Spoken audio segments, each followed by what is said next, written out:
This is the America's Quarterly Podcast. I'm Brian Winter. Former President Donald Trump is now the presumptive Republican nominee in this November's election. On today's podcast, a former Trump administration official joins us to provide insight on what policy toward Latin America might look like in another term. The preferred trading partner for the Americas at this point is unfortunately China.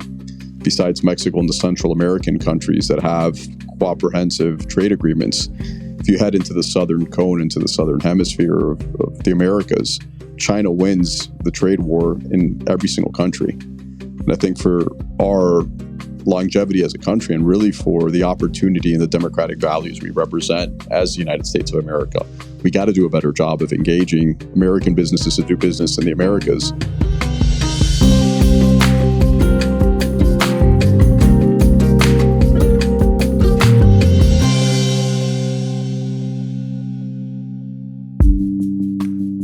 Everyone I talk to these days is asking the same question. What would another Donald Trump presidency mean in terms of policy toward Latin America? Now that former President Trump is the presumptive Republican nominee and polls show him with a chance of winning in November, now seemed like a good opportunity to try to answer this question. Our guest is Carlos Trujillo, who is the ambassador to the Organization of American States during President Trump's first term. He is also the founder and president of Continental Strategy. As you'll hear in this interview, Carlos continues to speak to former President Trump about Latin America, and he recently attended the inauguration of Argentina's new president, Javier Milei. Several Republicans I know in Washington pointed to Carlos as a voice who can not only look back at Trump's first term, but speak with some clarity about what might, emphasis might, come in a second term as well. The plan today is to cover a wide variety of topics, from the U.S.-Mexico relationship, to trade, to Venezuela, to how the U.S.-China competition will play out in Latin America, and more. These are complex subjects that all of us have opinions on, but I am here today mostly to listen and try to gain insight into what might be ahead in terms of policy if Donald Trump is indeed the President of the United States a year from now. We will, of course, do a companion version of this podcast soon, asking the same question of what might be ahead if President Biden wins re-election. But for now, Carlos, we appreciate you agreeing to join us. Welcome to the AQ Podcast. Thank you for having me, Brian. Carlos, the title of this episode is What Does Trump Mean for Latin America? So let me start by putting this very broad question to you. In your view, what would another Trump presidency mean for the countries of Latin America? Well, I think it would be modeled after the success of his last term, right? The real full economic and financial re-engagement with the region. USMCA, a deal that most people doubted could ever be done, was signed under the last Trump administration. The political engagement on the axes of evils in the hemisphere that are constantly destroying democracies and really being forward-facing with them, I think would also be re-engaged. And I think that one of the biggest issues facing the United States on the domestic policy front is immigration. And seeing the success the Trump administration had on multiple policies that were put in place that at some point led to negative net migration towards the end of his term. So I think the focus would, in probably order, would be immigration, economic, and really confronting some of these totalitarian governments. You refer to these totalitarian governments, and I think you also called it an axis of evil in the region. Which countries specifically are you referring to? Well, the linchpin to all of them is Cuba, right? From an intelligence perspective, we recently saw here in the United States a U.S. ambassador, spent 50 years at the State Department, was actually a Cuban asset, right? So Cuba is the linchpin from an intelligence and an operational perspective, but also Venezuela and Nicaragua, seeing the complete lack of democracy in both of those countries and the destruction of democracies in all their institutions. So, Carlos, you've already answered this somewhat, but let me put a question directly to you. What do you see as the policy successes of President Trump's first term towards the region, and what areas in your mind fell short or left work still to be done? I would say the two biggest policy successes were immigration, the complete control of our southern border during Trump's administration, a border that was broken and porous when he took office, and by the end of the term was controlled and organized. I think that was a significant policy success. And subsequent to him leaving office, we've seen how the border has returned to a state that 200,000 people are crossing illegally every single month. Some months it's even higher. The trade agreements we signed with the region that are longstanding and, more importantly, bipartisan. Trump was able to push these agreements through the United States Congress and the United States Senate to really address economic opportunity in the region, which long-term will lead to our prosperity, to our security, and to a orderly migration. I think those were two of the biggest successes in the Trump administration. And really taking on China, bigger than the region, but the real approach to China, recognizing China's malign influence on the region and recognizing some of the malign actors in the region and putting the appropriate pressure to delegitimize their leaders and delegitimize them in the international community. Mainly Daniel Ortega, a lot of work that I did, my time at the OAS, but also with Maduro and his entire entourage of drug dealers and criminals. I think those were some of the biggest successes we had during his administration. It's interesting, Carlos, you mentioned trade. I think, and trade deals specifically. Of course, I know about USMCA. I'm at a loss right now to think of what the others in the region were during those 4 years. Do you think, in addition to a clarification on that, do you think that the traditional mechanism of FTA, as a free trade agreement, might be a tool that a second Trump presidency might use towards the region? And I ask this because it's my perception that I've certainly said on this show a lot, neither party in Washington really seems to fundamentally believe in free trade these days.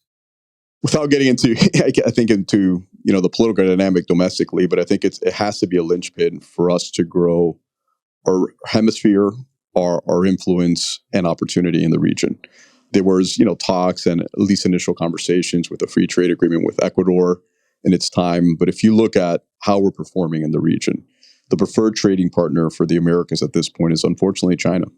Besides Mexico and the Central American countries that have comprehensive trade agreements, if you head into the southern cone, into the southern hemisphere of the Americas, China wins the trade war in every single country.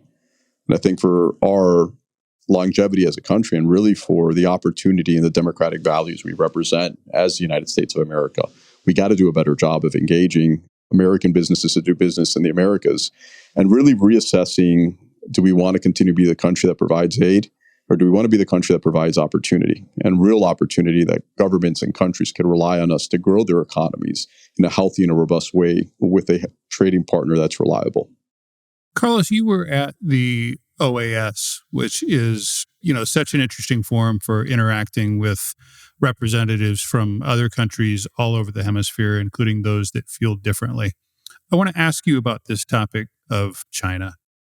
What is your view on the best way to talk to leaders in Latin America about China? And I ask this because, in my experience, the shrill warnings about China, the American official standing on a stage and wagging his or her finger, those tactics, in my experience, they don't work because for most countries around the region, whether they're on the ideological left, center, or right, as you've pointed out, these are major and in some cases the biggest trading partner they have.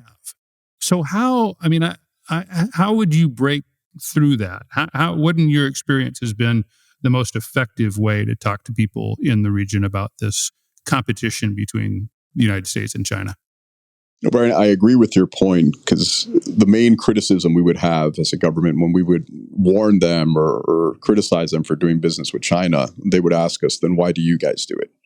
And I think we have to recognize that we can't go down into the region and say China's a terrible trading partner and then come back to the United States and realize that there are a significant economic presence in our own government, in our own country, right? So I think we have to be consistent in our approach. But I think the best approach with the Americas is we are your best trading partner. It's not talking about China. It's talking about us and really talking about the affinity that we both have for democracy, for free markets, for fair trade. And that's how we're going to beat the Chinese. And I think from our perspective on the region can't be one of entitlements. What we've historically done is we'll go down there and give USAID, will give some money or some opportunity to a country, and we pat ourselves in the back and we come home and we think we're moving the needle. Unfortunately, USAID has a policy in some countries that it can't be branded aid. So no one even knows that this is coming from the United States of America. The Chinese will do anything. It's obviously branded. So there's this affinity for China. But people in the Americas love the United States of America. And that is our biggest advantage. And our biggest advantage is when we come down there, it has to be a pragmatic approach into how are we going to make them more reliable, stronger democracies, and better trading partners for the United States. And it can't be China's bad and we are good. We have to highlight the years of success we've had. We have to highlight the years of opportunity, the years of democracy. And there, I think there's a natural affinity. And I think we have to be realistic with our aid and our other programs. They can't be driven by ideological and social outcomes. They have to be driven by results. And really, when we're either drafting our budgets on aid or drafting our budgets through multilateral agreements, the outcomes have to be really, really driven by what is the economic advantage to the United States and to this partner if this deal goes forward.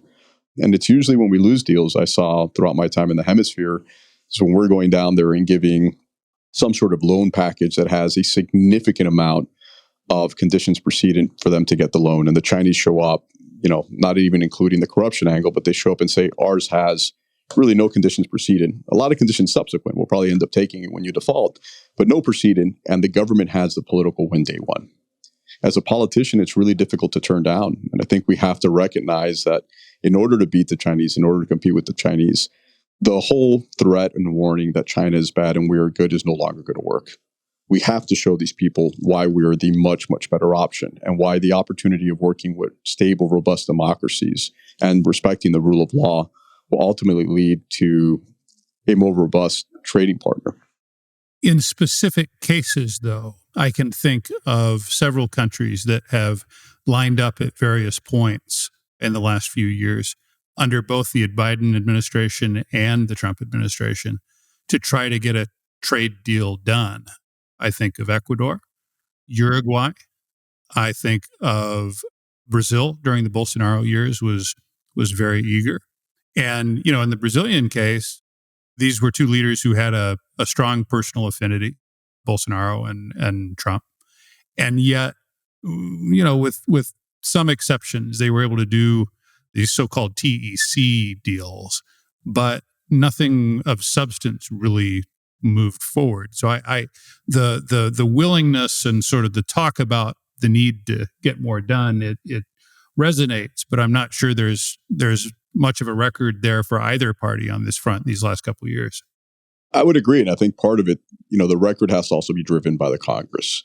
What you've seen for our foreign policy, especially with the Americas, that I'm pretty familiar, it's usually done through executive order. And those executive orders from administration to administration constantly change. So whether Trump brings out the America Creces Act that was supposed to engage the hemisphere and it was all built out and you had all these MOUs, the administration leaves power, Biden administration comes in and that's no longer their priority. I'm sure they have their own priorities that they're implementing that we, God willing, Trump wins wins now in November. We come back into power and then we just shift all those priorities. The only way to stop that is to have a comprehensive plan of growing and fostering our competitive advantage or our economic advantage in the hemisphere. And that has to be done through congressional approval. The executive ping pong that we've kind of done is not going to be sufficient going forward. The Chinese approach on all these things is the 50-year outlook. When I was down in Colombia and meet the Chinese ambassador, she speaks perfect Spanish as though she was raised in Colombia. That's not by coincidence. She was trained and organized and recruited and placed at that job, and everything in her professional career leads towards that outcome. State Department or our economic department, as good as they are, they're on 2 to 3 year tours. So as that person transitions out, there's a vacuum. And if we don't get a political ambassador or career ambassador, it's even a further vacuum. And that starts leading to our lack of competitiveness in a lot of these countries. Yeah, that is an issue that I have certainly noticed over the years. Carlos, I want to ask you, where do you think the Biden administration has failed or underperformed when it comes to its policy toward Latin America? I think in its consistency. I think at the end of the day, our policy for Latin America is not promoting governments of left or promoting governments of right. It's really promoting governments who have an affinity and want to work and want to be strong allies of the United States from an economic perspective, from a security perspective, and just as importantly, from a democratic perspective. So I think it's been much more ideologically driven when you have the Vice President of the United States going down to Honduras and celebrating Xiomara Castro, as we've seen the outcome of that decision and the destruction she's been, and obviously her anti-American sentiment. I'm not sure what the policy decision was to go down there. When you see some of these countries who love the United States and really want, the Dominican Republic's a perfect example, want a stronger, more robust relationship with the United States from a nonpartisan perspective, it seems like the attention is never there. And I think from the security of the United States, when we're giving up Celia's nephews for basically nothing, a couple of Citgo executives, when we're giving up Alex Saab that took years and years in the plannings and really the international cooperation of multiple governments in order to capture him in Cape Verde, and then we just turn him over. I think those are real shortcomings that hurt our credibility long term.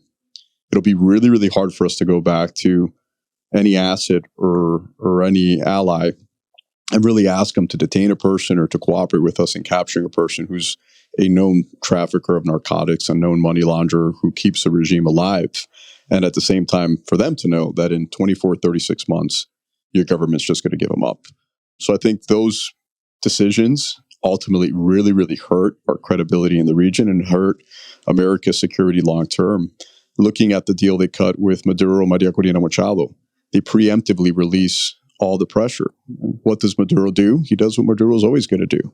He immediately declares that the elections are legitimate. They're trying to kill him.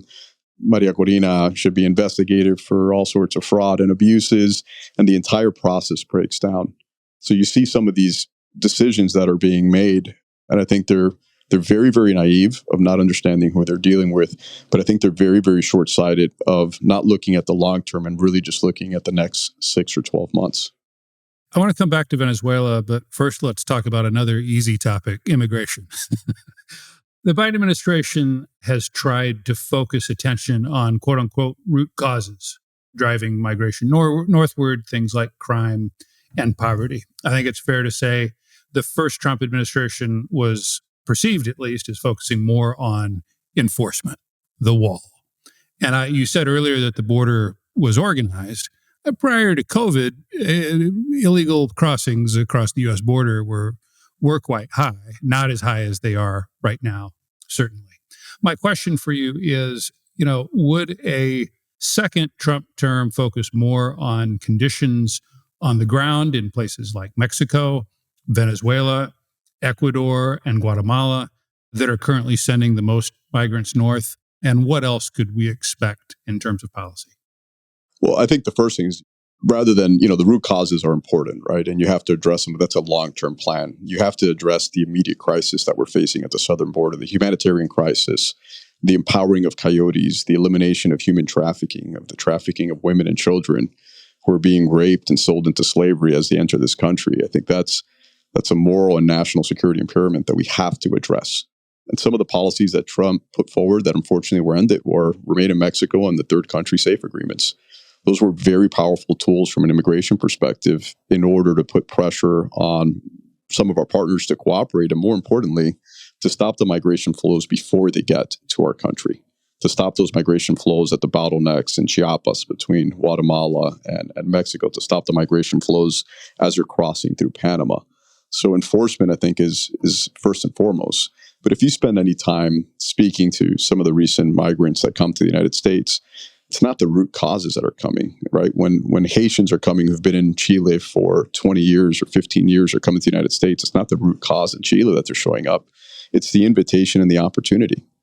If there's no enforcement, and some cities actually encourage migration through all sorts of sanctuary agreements and housing agreements and food agreements and shelter agreements, the second you encourage the behavior, you can't be surprised that people actually accept the invitation. And I think we have to start with that. We have to recognize that if we encourage people to enter this country illegally, surprisingly, they will. So enforcement, I think, would be obviously President Trump has said it in multiple occasions, and he's been saying it since 2016. It's really we have to get the southern border under control. And the only way to do that is doesn't start in Texas or in Arizona, right, or in California or New Mexico. It's really pushing down and working with the Mexicans and working with the Guatemalans and working with the Panamanians on these chokeholds of migration that come up. The other thing that's pretty astonishing is Nicaragua, besides being totalitarian, besides having all Catholic priests in prison, opposition expelled, everything that they've done to destroy every last democratic institution, is allowing non-visaed flights into the country from multiple countries, including Cuba and others, in order to move migrants to our southern border. That's an issue that could quickly be addressed, and I'm sure will be addressed in a Trump second administration. And across the region, the pressure of saying our border is not open, you need to cooperate. And if you're not a reliable partner on immigration, it's going to be very difficult for us to have a robust relationship with you on other issues. Carlos, just to pause on this for a second, these flights that are coming in from third countries into Nicaragua, from which you have people from Cuba and Haiti and elsewhere then making their way north, that's an openly hostile relationship between the United States and Nicaragua even today. I mean, is there any tool left in the toolbox to convince a country like Nicaragua not to receive those flights anymore? They still participate and have an advantageous free trade agreement with the United States. That's one tool, right? Why are they part of our free trade agreements? If we know they're no longer a democracy, they destroy human rights, and they're an adverse actor to our national security. And secondly, there's significant assets that are held in the United States by some of their highest ranking members. So we do have opportunities, right? And we do have different tools left that we could put even additional pressure on the Ortegas. I want to talk about Mexico. Man, that was a complicated relationship during the Trump years. President Trump threatened on numerous occasions to end NAFTA, the predecessor to USMCA, and to close the border unless Mexico cooperated on immigration.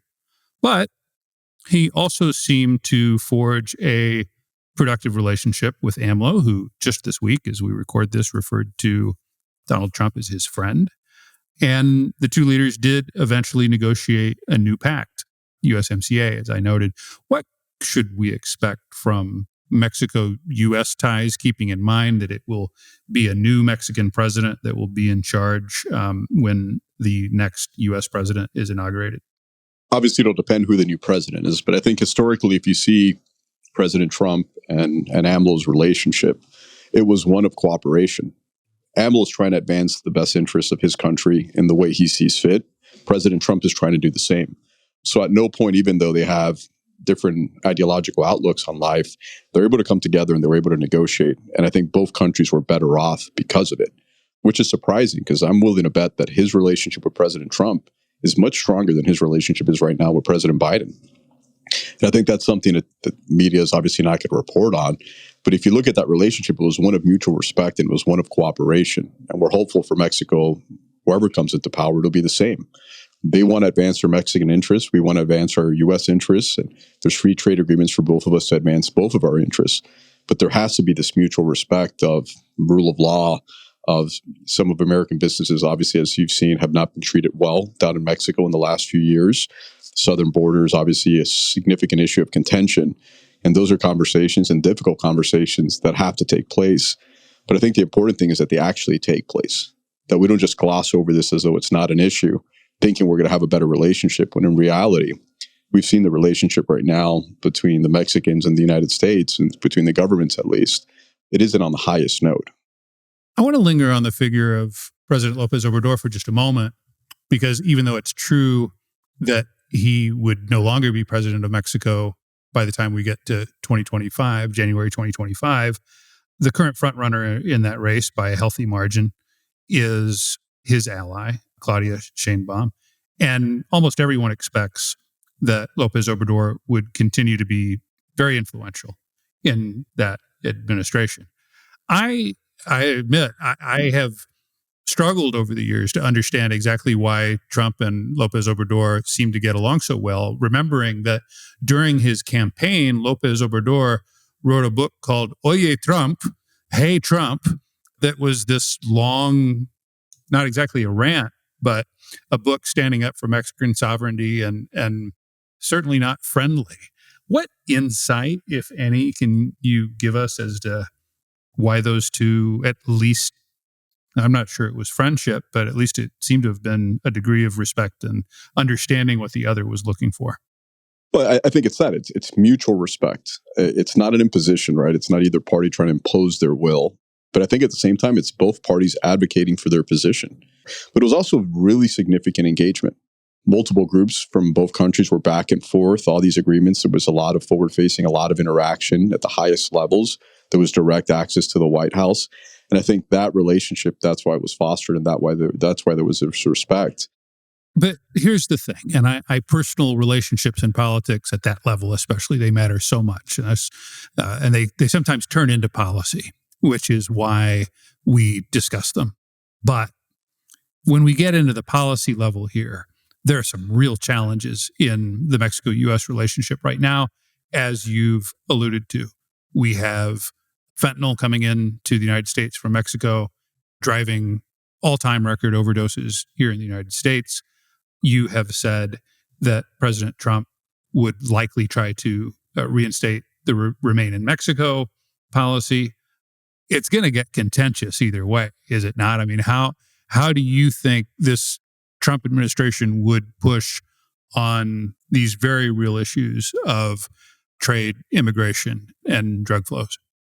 Just by addressing them. I think the worst thing that we have is the status quo of, we know these are significant challenges and we make no effort to address them. So we know we have these problems with immigration, with drug flow, with all these other issues across the bilateral relationship. And no one's making an effort to say, this is an issue and we need to address it. And like any problem you have, at some point it boils over, right?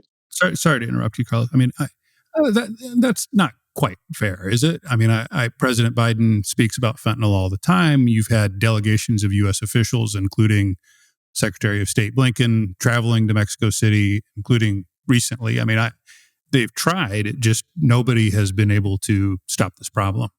Well, I don't think there's a difference between a conversation at a high level saying fentanyl is bad. I think every single person would agree. There's a difference between saying we need to curb illegal migration. Most people, most rational people would agree. Then it's, what are you actually doing to do that, right? And that's where you see the disconnect. What have they actually done? What have they actually done to curb illegal migration? Why did they remove the Remain in Mexico policy? Why did they remove the third country safe agreements? What are they doing to stop the coyotes who are trafficking children and women across the border? You're judged by your actions, not so much by your discourse. And I think, they've said it, right? They've said it publicly. They've said it on multiple occasions. But at no point is there real pressure to stop it. Again, though, Carlos, to be fair, the current effort to allocate more resources to border protection in the United States is on hold because President Trump told Republican leaders in Congress not to do a deal during an election year, correct? I don't think that's accurate. It's also the third year of the administration, right? So this problem has existed for the last 36 plus months. And now it's, right before the election year, they're going to try to quote unquote solve the problem. We should have a migration deal. We should have had it yesterday. We should have one tomorrow. We should have one today. I think everyone would agree with that. But it has to be a deal that makes sense. And it really has to be a deal that's not predicated on, you have to fund Ukraine, you have to fund 60 other objectives. And at that point, after you do all of that, we're going to focus on the southern border. The southern border isn't a Republican issue. It isn't a Democratic issue. It's our national security. And I think the majority of Americans feel that way. Final question on Mexico, Carlos. This idea of conducting unilateral military action within Mexico to stop fentanyl trafficking has become pretty mainstream within the Republican Party. Do you have any idea what President Trump and his future national security team might think of this idea? I think the president's made it clear, President Trump has made it clear, fentanyl is destroying American cities and destroying American families. And we have to do everything in our power to stop it. And unilateral action sounds great and obviously helps solve some of the problem. But bilateral long-term cooperation is the ultimate solution. We'll be back with more on the relationship with Venezuela, Brazil, and several other countries around the region. The American Society Art Gallery is currently showing the second part of El Dorado, Myths of Gold, a group exhibition exploring the legend of El Dorado as a foundational myth of the Americas. Art at America Society is the longest-standing space in the U.S. dedicated to exhibiting and promoting art from Latin America and the Caribbean. El Dorado Myths of Gold will be on view in New York until May 18, 2024. I said we'd come back to Venezuela. Let's come back to Venezuela. The Trump administration tried a strategy of maximum pressure, passing sanctions, supporting Juan Guaido as the legitimate interim president of Venezuela. Many other governments in Latin America and in Europe at the time also recognized Guaido. That attempt did not work out. The Biden administration has tried negotiations, as you referenced earlier. Neither policy has had the intended result. Maduro is still in charge. He's still the dictator of Venezuela. Where do we go from here? It's not an easy solution, right? And I think the intended result for both parties, I think most Democrats would feel the same way, is removing Maduro from power and having Venezuela return to a democratic society. And the only way to have that is to have the conditions for a democratic election and allowing all candidates, right, plurality of candidates to participate in that democratic process. So I think that has to be part of the focus, right? I don't think sanctions in and of itself will drive the unique outcome. I think they're part of the solution, just like I think negotiations have to be part of the solution. It can't be just one or the other. But we have to continue to have the credibility of defending the rule of law and defending democracy. And when you see presidential pardons for a gentleman like Alex Saab, when you see presidential pardons for Celia's nephews, you start losing a lot of credibility as a country when you're willing to trade these people who are really, really bad actors, who are really bad individuals who've caused significant harm to Americans, and we're willing to just give them up. So I think part of that balanced approach is, just like with Mexico, with all of others, is having that respect. And that respect is really through strength. It's never through weakness. What, if anything, have you heard from President Trump or from people in his circle regarding Venezuela? It's really dear to his heart. I was with President Trump on his birthday last year and brought him a letter that was written by a lot of the Venezuelan exiles. And it's a cause and it's people that he really has an affinity and a love for. It's no secret that President Trump, during his first term, had positive relationships with several Latin American leaders, including Ivan Duque of Colombia, Jair Bolsonaro of Brazil, whom I previously mentioned, and Mauricio Macri in Argentina.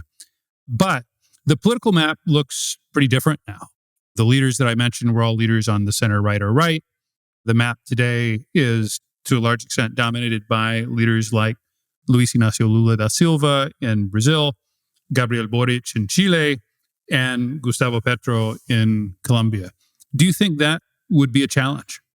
I don't think it will be. Just like we had a great relationship with AMLO, who was a leader on the left. I think if you're clear in your objectives, you're clear in your communication, and you're engaged, fully engaged with these countries, they want to advance their interests just like we do. And I think there's always room for compromise, there's always room for negotiation, and there's always room to try to achieve a mutually beneficial outcome.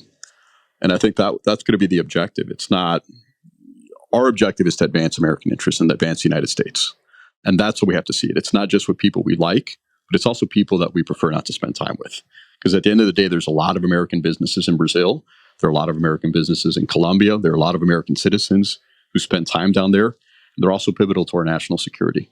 And that's the approach we'll take when dealing with them, is as long as they're willing to advance there's a mutual respect for rule of law, there's a mutual respect for the countries, they're willing to advance our security and our safety, and they respect our businesses and our businessmen and women who are doing work down there, I think we'll have a very robust and fruitful relationship.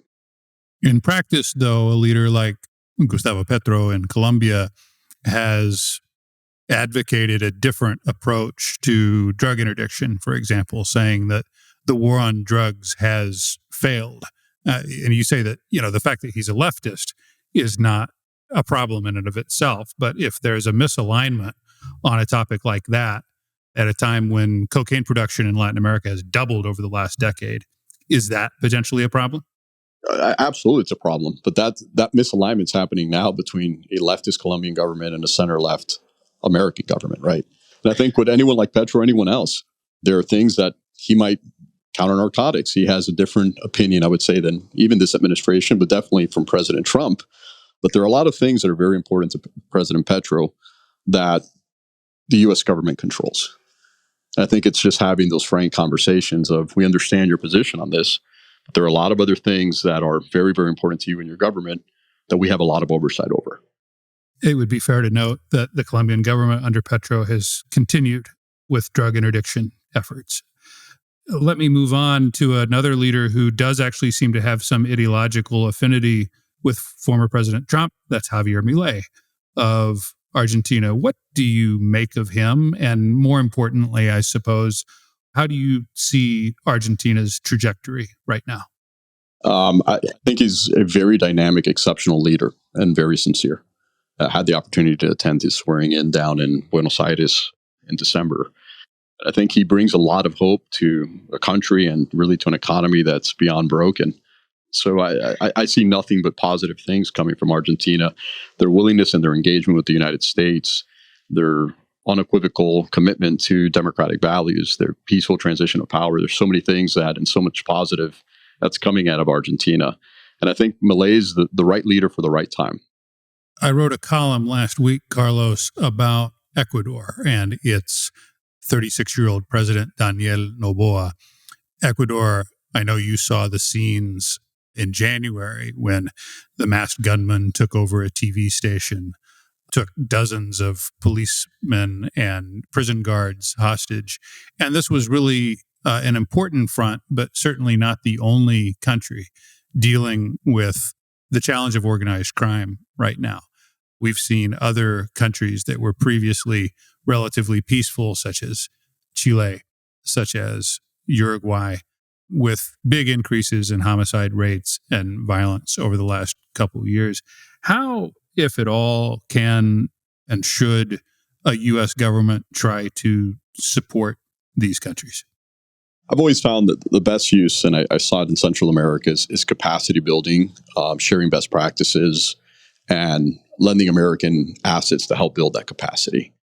What would you say to people who look at these situations and kind of throw up their hands and say, God, this war on drugs that all of our countries have been fighting for the last 50 years, it's just not working. I mean, it's like a whack-a-mole thing. Maybe it'll temporarily get better somewhere, but then flare up in other places. I mean, what's your response to that complaint? I think you always have to look at, the alternative, right? And the alternative is doing nothing or legalization. And we've seen even in certain American cities that have gone down that road. It's not a road to prosperity. So it's a difficult road. Taking on narcotics is obviously never easy. But the bigger they get, they almost start overtaking their own governments.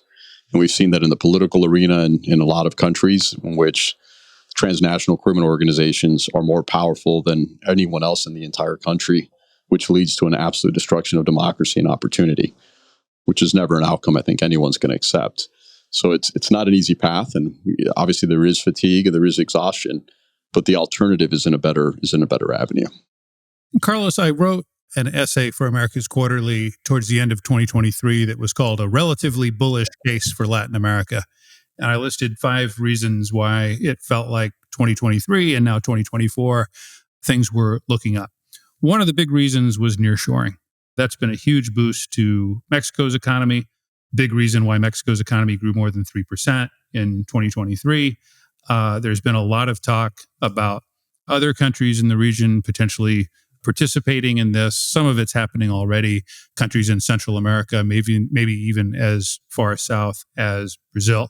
This would bring obvious benefits to the U.S. economy and also potentially address this issue of the competition with China, which you referenced earlier.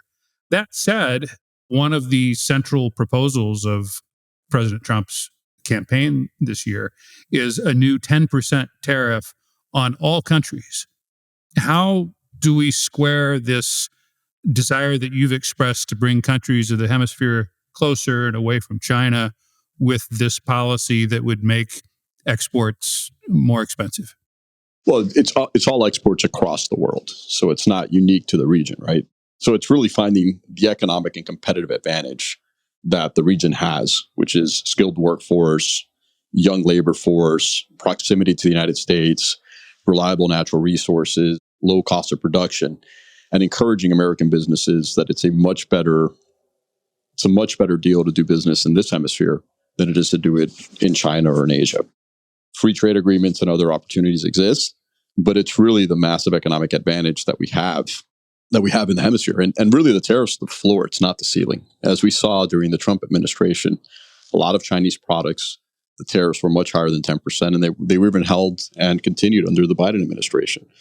So in a supply and demand based economy, right, if that's one constant across the board, I don't think it changes anyone's decision. Final question for you here, Carlos. There's this classic lament that you hear in Washington. I heard it from you in the course of our conversation today, but also you hear it in capitals across the region, that Washington doesn't pay enough attention to Latin America. And, I heard that during the Biden administration. I heard it during the first Trump administration. I'm sure you did too. How would a second Trump administration get around that and try to address this idea, this core truth that there's always a crisis happening somewhere that's more important than what's happening in Latin America, and that sustained attention is just never there?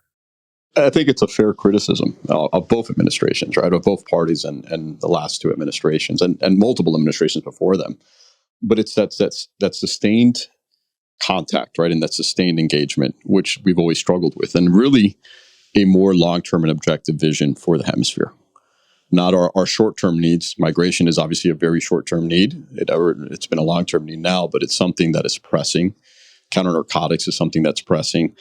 But it shouldn't limit our ability to look further long-term of opportunities that exist within the region and within the countries of the region. We have great embassies. We have great embassy staff. We have great ambassadors. But at the end of the day, there's a big difference between your president being able to come to Washington, D.C. and have a meeting at the Oval Office, or the president of the United States or vice president being able to go to country. And I think we really, really have to focus on that high-level engagement, that constant engagement, and at the same time, build out a more robust long-term strategy. Carlos, again, we appreciate it. Thank you for joining us on the AQ Podcast.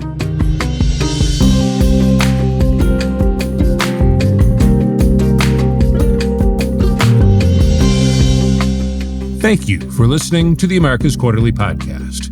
If you enjoyed this episode, please leave us a review, give us a rating, and subscribe wherever you get your podcasts. The America's Quarterly Podcast is produced by Luisa Franco and edited in partnership with Human Group Media.